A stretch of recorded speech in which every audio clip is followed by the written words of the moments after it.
আসসালামু আলাইকুম সবাইকে। আজকে আপনাদেরকে শেয়ার করব টপ ওয়ার্কিং মেথড। এটি একটি গ্রাফটিং মেথড। আপনারা ভিডিওতে যে গাছটি দেখতে পাচ্ছেন এর বয়স আনুমানিক 12 বছর। 10 বছর পর যখন এটি ফলন দেয় দেখা যায় খুবই টক এবং একটি দেশীয় জাতের আম গাছ। সেক্ষেত্রে আমি আম গাছটির গোড়া থেকে 2.5 থেকে 3 ফিট দূরত্বে কেটে নিব। অবশ্যই করাত ব্যবহার করব যেন স্মুথ সারফেস পাওয়া যায়। যেহেতু আমি দা ব্যবহার করছি করাত না থাকায় সেক্ষেত্রে সারফেসটা এবড়ো খেবড়ো। এই সারফেস দিয়ে এই টপ ওয়ার্কিং মেথড অ্যাপ্লাই করা যায় না। আমি যতটা সম্ভব চেষ্টা করেছি সারফেসটিকে ফিনিশিং করার জন্য। আপনারা দেখতে পাচ্ছেন সারফেসটা এবড়ো খেবড়ো হয়ে আছে। দা দিয়ে যত চেষ্টা করা হোক একদম স্মুথ সারফেস পাওয়া সম্ভব না। আপনারা অবশ্যই করাত ইউজ করবেন। আমি যতটা সম্ভব চেষ্টা করেছি উপরের সারফেসটিকে স্মুথ করে নেওয়ার জন্য। দেখতে পাচ্ছেন অনেকটা স্মুথ হয়েছে যতটুকু সম্ভব। তারপর এখানে আমি ছত্রাকনাশক ব্যবহার করছি। এখানে আমি কপার অক্সিক্লোরাইড জাতীয় ছত্রাকনাশক ইউজ করেছি যেন কেটে নেওয়া অংশে ছত্রাক ব্যাকটেরিয়া আক্রমণ করতে না পারে এবং ওই অংশে পচন না ধরে। হ্যাক্সিসল দিয়ে সায়ন কাটার ছুরিটিকে জীবাণুমুক্ত করে নিলাম। গ্রাফটিংয়ের ক্ষেত্রে সায়ন নির্বাচন খুবই গুরুত্বপূর্ণ। খুবই হালকা রঙের সায়ন অথবা বাদামি রঙের সায়ন নির্বাচন করা যাবে না। একেবারে গাঢ় সবুজ রঙের সায়ন হলে ভালো হয়।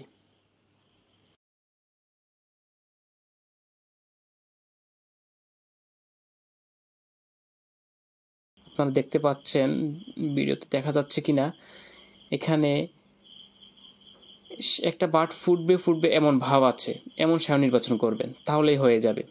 যে পাতা বের হবে এমন একটা ভাব আছে, আপনারা এমন সায়ন নির্বাচন করবেন। পাতাগুলো আমি কেটে নিয়েছি, এর অন্যতম প্রধান কারণ হচ্ছে প্রসেদন। পাতা থাকলে প্রসেদন হবে। উদ্ভিদ মাটি থেকে যে পানি শোষণ করে তার মাত্র 1% সে সালোক সংশ্লেষণে ব্যবহার করে। বাকি 99% পানি সে প্রসেদনের মাধ্যমে বের করে দেয়। পাতার মাধ্যমে যেন প্রসেদন ঘটতে না পারে এই জন্য প্রথমেই পাতাগুলো ছেঁটে নেওয়া হয়েছে।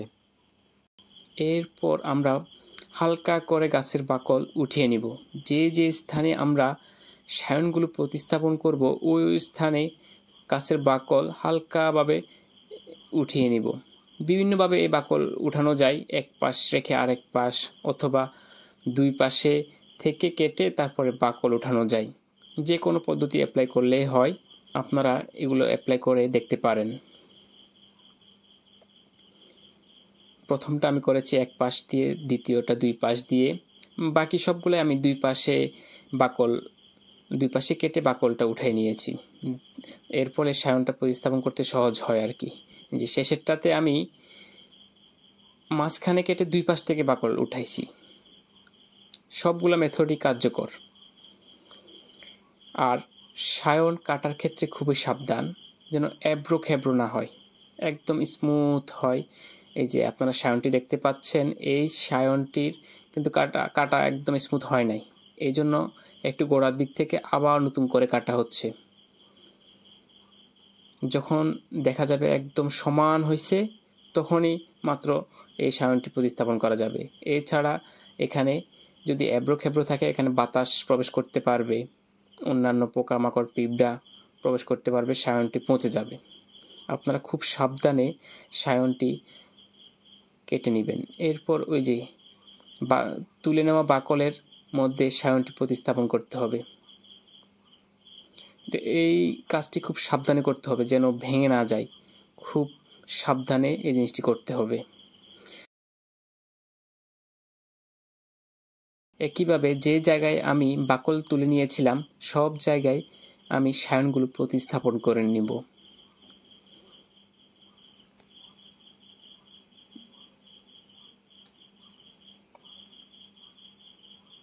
হয়তো আপনাদের আরেকটি কোশ্চেন থাকতে পারে যে পাতা আমরা কেটে ফেলছি প্রশোধন অফ করার জন্য, কিন্তু আমরা পলিথিন দিয়ে কেন মোড়ক দিছি? এর কারণ হচ্ছে প্রশোধন শুধুমাত্র পাতায় হয় না, বাকল, কাণ্ড, সবুজ অংশে হয়। যেহেতু সায়নে অনেকটা সবুজ অংশ থাকে, তাই সায়নে প্রচুর পরিমাণ প্রশোধন হয়, পানি বের হয়ে যায়, ফলে সায়নটি চুপচে যেতে পারে। এই জন্য আমি পলি দিয়ে সায়নটাকে আবৃত করে নিয়েছি। বাকলের সাথে যেন শক্তভাবে সায়নটি লেগে থাকে, এই জন্য দড়ি দিয়ে শক্তভাবে পেঁচিয়ে বেঁধে দিতে হবে। মোটামুটি আমার গ্রাফটিং কাজ শেষ।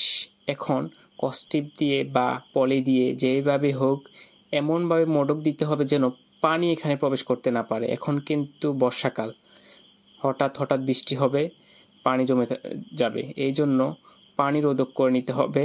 শেষে আমি একটি বোতল এবং পলির মাধ্যমে পানি যেন না ঢুকে তার ব্যবস্থা করে দিয়েছি। ধন্যবাদ সবাইকে। আল্লাহ হাফেজ।